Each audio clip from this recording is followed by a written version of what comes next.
Vamos falar um pouquinho então do livro, porque o livro ele é um livro que trata, né, de temas como luto, morte, né? Como é que foi para você lidar com esses sentimentos, né? É um livro de autoficção, então eu queria que você também desse um panorama sobre como foi entrar nesses temas, como foi para você revisitar essas memórias e escrever a partir delas, né? E também desse uma pincelada nesse gênero, porque ele é relativamente novo, né? Desde que tem o smartphone e o bloco de notas, eu passei a usar o bloco de notas para anotar essas ideias que quem trabalha com criação tem. E normalmente anotava num guardanapo, ou nunca anotava. Falava, eu vou lembrar disso. E aí você esquecia, né? Então, desde que tem o bloco de notas, eu passei a anotar tudo. Tenho páginas, sei lá como é que chama, mas um arquivo no bloco de notas, assim, personagens. A ideia de personagem eu ponho lá. Frases, ideia de frases eu ponho lá. Ideias de história. Então, eu sempre usei muito o bloco de nota para ter ideia. E por estar escrevendo muito no bloco de notas para ideia, eu passei também a escrever para mim, de uma maneira meio terapêutica, né? Tem vários psicólogos que dizem que, assim, é excelente você acordar e escrever. Primeira coisa que você faz, escreve. Deixa o fluxo do pensamento, escreve e deixa aquilo lá. E aí eu não faço isso todo dia, não vou mentir, às vezes eu faço. Mas naqueles momentos em que a gente está com dificuldades para enfrentar a vida e os absurdos da vida, eu acabo escrevendo mais. Então, em 8 de março de 2020... um amigo meu, que era ex-marido da minha então namorada, morreu. E foi um choque, assim, porque foi totalmente inesperado. E pegou todo mundo de surpresa. E eu nunca tinha perdido alguém muito próximo de mim, a não ser pessoas já de idade avançada. Minha avó morreu com 99 anos.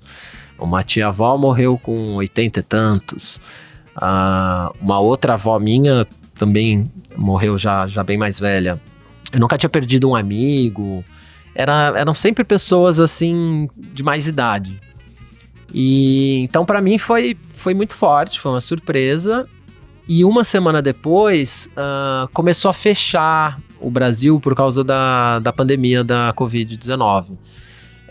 Acho que as lojas ainda estavam abertas, tal, mas eventos públicos já foram proibidos. Tanto é que a missa de 7º dia dele foi cancelada. Eu lembro, no dia 13 de março, ele tinha morrido no sábado, dia 8. A minha então namorada, que é uma artista trans não binária, que é a Cato. Ela assinava Felipe Cato, agora ela tá assinando Cato. Ela fez um show no Sesc, que até o dia do show tava aquele mistério. Vai ser cancelado, porque a Covid tá crescendo, aí rolou o show. Proibição, tava proibido de abraçar, não podia chegar perto das pessoas, e no dia seguinte seria a missa de 7º dia desse meu amigo. E aí foi cancelada, fechou o Brasil, e aí na sexta seguinte, que acho que foi dia 20 ou 21, na verdade madrugada de sexta para sábado, o meu melhor amigo morreu, e também assim de uma maneira totalmente inesperada. Eu conto no livro, eu tava com a minha então namorada em casa, assim, naquela primeira semana de pandemia. A gente não sabe o que vai acontecer, mas como o Brasil, a América do Sul foi um dos últimos lugares a chegar à pandemia, a gente já tinha acompanhado o que tinha acontecido na Europa e nos Estados Unidos principalmente, tanto as coisas boas, entre aspas, como as pessoas que ficaram em casa, que estão se cuidando, que não estão se expondo, quanto as coisas ruins, a quantidade de morte, aquelas valas comuns. Então nessa primeira semana a gente estava nesse caos, tinha perdido o ex-marido da minha namorada, que era muito meu amigo. Eu saía, eu e ele, assim. Mesmo ele sendo o ex-marido da minha então namorada, saía eu e ele. A gente falava, Daguito, vai ter show de não sei o que, Daguito, vai ter festa de não sei o que, bora. Eu e ele, era meu amigo. Eu costumo falar que na época, quando você encaminhava a mensagem... Na verdade, você ainda encaminha, mas na época, no WhatsApp, eu acho que você conseguia encaminhar para 4 pessoas. Eu não sei como é que é hoje. De uma vez, assim, eram esses 2 meus amigos, um dos 4. Então, foram 2 mortes, mais pandemia... E que daí eu comecei a escrever muito no bloco de notas pra mim. para lidar com essa situação. E a pandemia foi avançando, você foi vendo que não vai abrir tão cedo, a rotina mudou radicalmente. Eu estava no projeto de websérie que era presencial, virou remoto. Foi tudo ficando muito diferente, novo, difícil, mas também assim, com grandes oportunidades de autoconhecimento diante do caos e da tristeza e da própria morte. Então eu fui escrevendo bastante no bloco de notas, assim, sem ter um objetivo. Era literalmente para mim, para lidar com a questão. Sem nenhuma perspectiva disso virar uma obra. Nada, nenhuma obra. Não tinha... Era pra você. Não tinha ideia nenhuma. Até o primeiro slide, se quiser colocar. Eu ia até falar pra gente já ir abrindo esse processo criativo. Esse é um exemplo de algo que eu escrevi do nada, assim. Escrevo, também observo. Vaso na beirada da estante. Meu gato, vaso na beirada da estante. Sou eu olhando a minha casa. Era um gato na minha estante. O livro dele, que é o meu amigo, que ele também tinha um livro publicado. Os livros ficam atrás do vaso na beirada da estante. A diarista limpa a estante. O pano que ela passa para limpar a prateleira do vaso na beirada da estante. Ela joga água. Precisa regar o vaso na beirada da estante. É lindo o vaso na beirada da estante. Da flor, nem todo vaso dá. Cadê? Aquele vaso que ficava na beirada da estante. Caiu. Escrevia coisa assim, lamentações. Que droga, como que você... às vezes me dirigindo aos meus amigos, como que você foi morrer, o que aconteceu, o que estava passando pela sua cabeça, etc. O que você sentiu? Tipo, o ex-marido da minha namorada, ele infartou numa madrugada e o último stories dele foi uma berinjela no formato de coração, era uma berinjela idêntica a um coração humano mesmo, assim. E ele postou de madrugada e amanheceu morto já.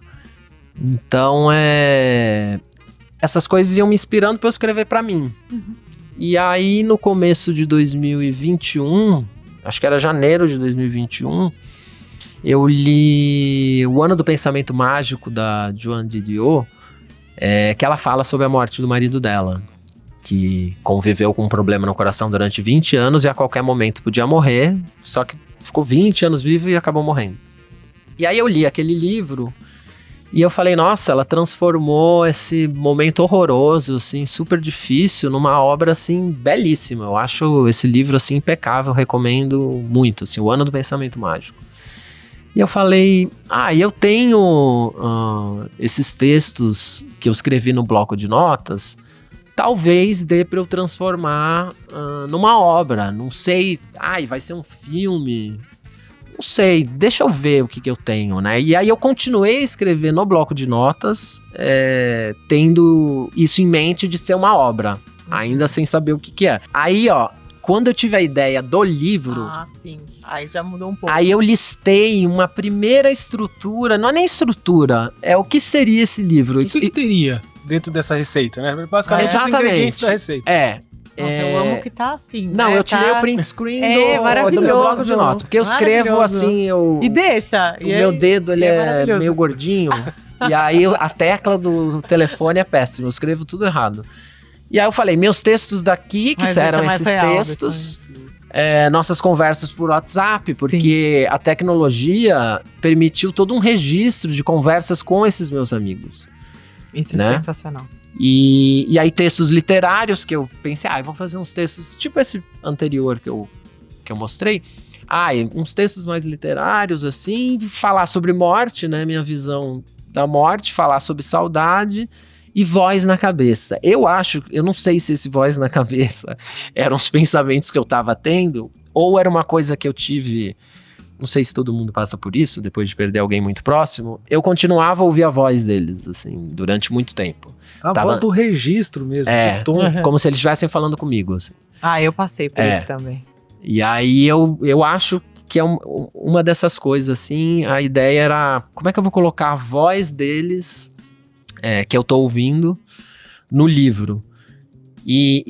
Aí, como eu falei do WhatsApp, essa foi a mensagem do meu melhor amigo, a última mensagem que ele me mandou. 8h05, eu não lembro se foi no dia que ele morreu ou no dia anterior. Eu não lembro agora.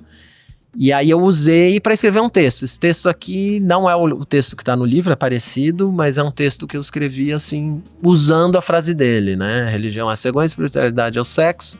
Sua saída de cena na minha vida foi com esta última mensagem, totalmente fora de contexto. E aí, como tinha vindo essa ideia do livro, eu tinha estruturado, eu tinha esse material, os meus textos, os textos deles, me veio essa tradição literária de livros de carta, que é muito comum na literatura, correspondências entre escritores ou entre amigos. E aí eu falei, eu vou usar essas frases, esses diálogos que eu tive com os meus amigos no livro. Se quiser passar o próximo slide, aqui eu peguei do Gtalk. Quem lembra do Gtalk? Era tipo um MSN do Gmail. Você lembra? Sim. Eu lembrei que eu usava muito pouco. Então, lá em 2012, acho que 2014, eu usava muito, assim. Olha. E eu e o meu melhor amigo, a gente conversava muito lá. Aí eu peguei, por exemplo, esse diálogo de lá. Amigo, tudo bem? Me dá uma ajuda? Eu, claro, preciso conversar com adolescentes bem ricos de São Paulo. Vixe, tem alguma sugestão? É pra pegar a embocadura. Ele já era roteirista. As gírias, mas é um lance de adolescentes endinheirados mesmo. Tem alguma dica para uma novela? Eu falei, Colégio Dante Alighieri? Óbvio. Aí pensei nisso, mas estando no Rio, ele morava no Rio, o ideal seria ter alguma indicação de algum conhecido.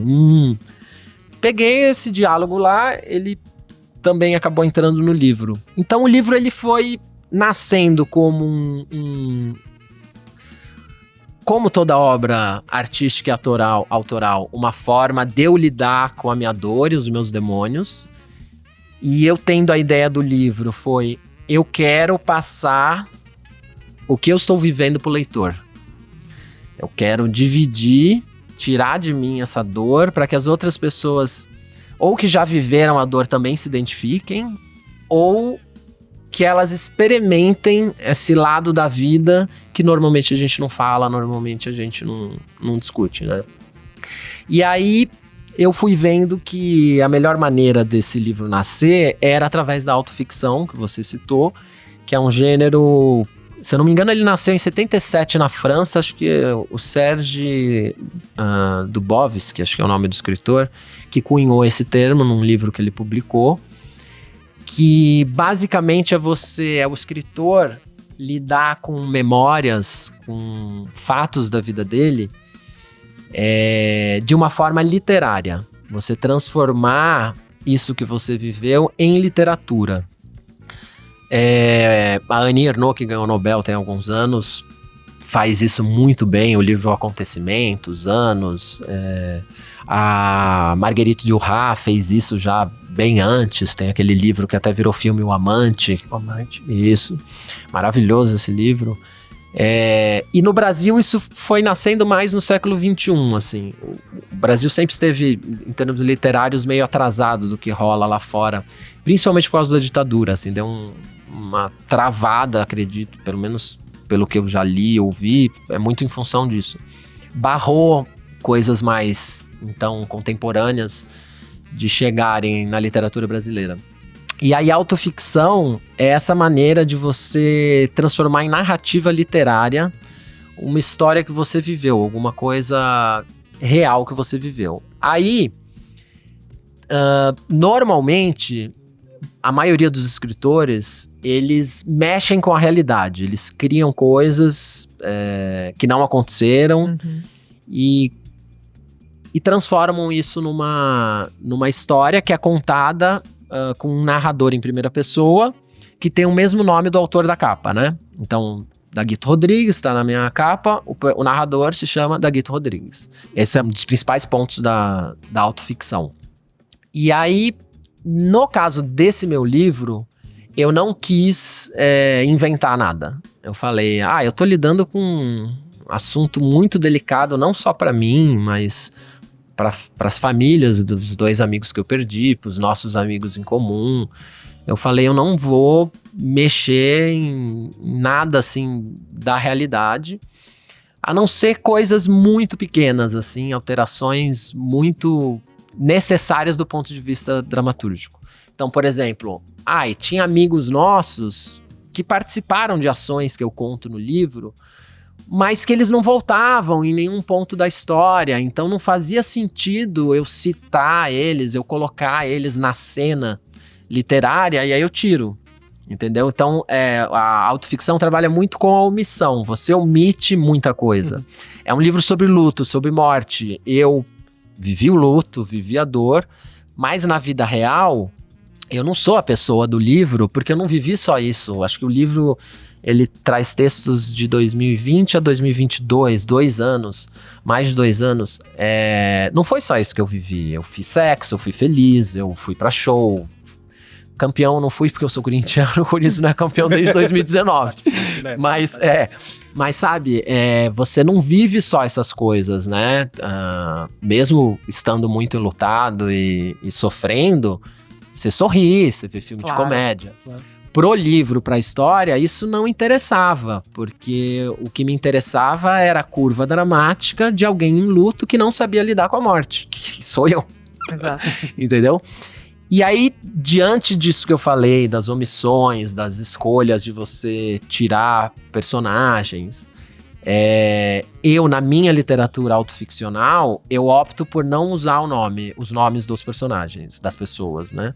Se eu der um nome, vai parecer que é a pessoa, vai parecer que eu tô indo para um lado de livro-reportagem, de uma biografia, e o interessante para mim na autoficção é a experiência literária que você tem com a obra. Pouco interessa assim, é real. Pouco interessa. É você ler este narrador, que é o Daguito, em luto, não sabendo lidar com 3 coisas muito tensas que aconteceram muito próximas. E aí na autoficção, para você lidar com essas coisas, você recupera as suas memórias, as suas lembranças, que tem a ver com esse tema. É muito dramaturgia, entendeu? É uma maneira muito dramatúrgica de você lidar com a questão. Se você for ver uma biografia, uma autobiografia, passa por acontecimentos muito diferentes, né? Na autoficção, normalmente é a morte do meu filho, é o aborto que eu fiz, no caso da Annie Ernaux, é uma viagem específica que eu fiz, é uma fatia da vida que você viveu, que é real, mas que você transforma em ficção, usando técnicas literárias ou dramatúrgicas para transformar em ficção. E aí tem um esqueleto.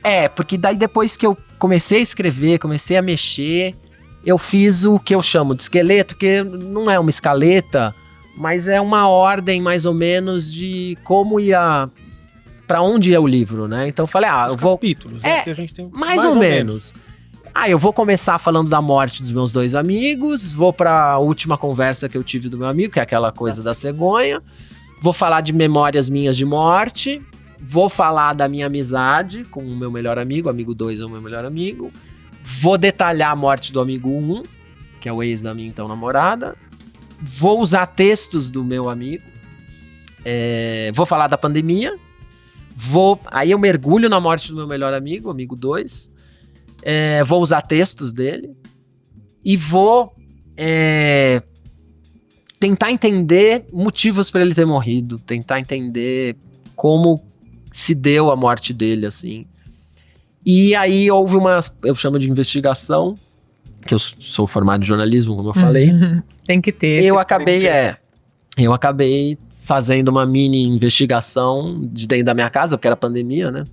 E que eu conto no livro. E aí falei, vou encerrar falando de amizade, luto, superação. Essa é um esqueleto que me serviu como guia. Não ficou exatamente assim a estrutura. Mas eu percebo claramente aqui é a curva. Se tivesse assim, não é uma curva, né? Então. Pode estar bem exatamente, aqui, né? Tem exatamente, a curva, tá? exatamente. Você pensou ele estruturado com essa oscilação. Exatamente. Com Como se fosse uma ficção. Como que eu vou contar essa história? E dentro dessa tem curva... Tem um arco. De um arco dramático. Claro. Aliás, é pra vocês, viu? Já vou até dar agora. Olha que capa linda. A capa quem fez foi a Felipe Cato. É maravilhosa essa capa. Disso. E ó atrás. Religião à cegonha e espiritualidade ao sexo. Maravilhoso. Aí, depois que eu fiz a estruturação, tinha todos os textos prontos. escritos no bloco de notas, passei pro Word e comecei a transformar em literatura, né? Então, saí da mensagem Da do WhatsApp, frase. do que eu tinha escrito, e essa é a foto do livro. Foi como ficou no livro. Algumas mudanças, né? Aqui eu falo, sua saída de cena na minha vida foi essa última mensagem. Ali foi assim sua saída de cena, ao menos da minha vida. Não, eu achei interessante que tá em formato de diário, digamos Exatamente. assim, né? É diário, Porque Vozes tem. na Rua já veio Só assim, que né? só que fora Eu de adorei ordem, quando né? eu li Eu Só que esqueci fora de de comentar. ordem, o que é muito legal Exato. também, porque aqui Da Guita. tem 2018, 2020, e depois 2022, mas aí volta, né? Não tá em ordem cronológica. Isso já é um estilo seu, né, Daguito? Porque tá no Vozes. Eu acho que Acho sim. que tem um lance de você trazer esse formato do diário, do dia a dia, ou cronologicamente falando. Eu, pelo menos no Voz na Rua, achei bárbaro, porque você consegue ir literalmente avançando, né? E o psicológico vai avançando cronologicamente também. Então, como você chegou nessa concepção de marcar, né? No Vozes Nesta na Rua, data. como era um livro que se passava na Semana das Manifestações, eu determinei, vai ser na semana fatia, mais... na semana. Exatamente, Tá bem bom, da na dramaturgia. E aí, como era em primeira pessoa, no caso daquele narrador, que não tem meu nome, é um livro de ficção mesmo, foi natural pra mim que fosse um diário. Esse aqui, como eram esses blocos de notas que não nasceram pra ser um texto corrido, um texto direto, sabe, com capítulos, com ordem, e o narrador, eu, tava em luto, cheio de questões, a ideia de colocar fora de ordem foi uma escolha narrativa pra dar essa...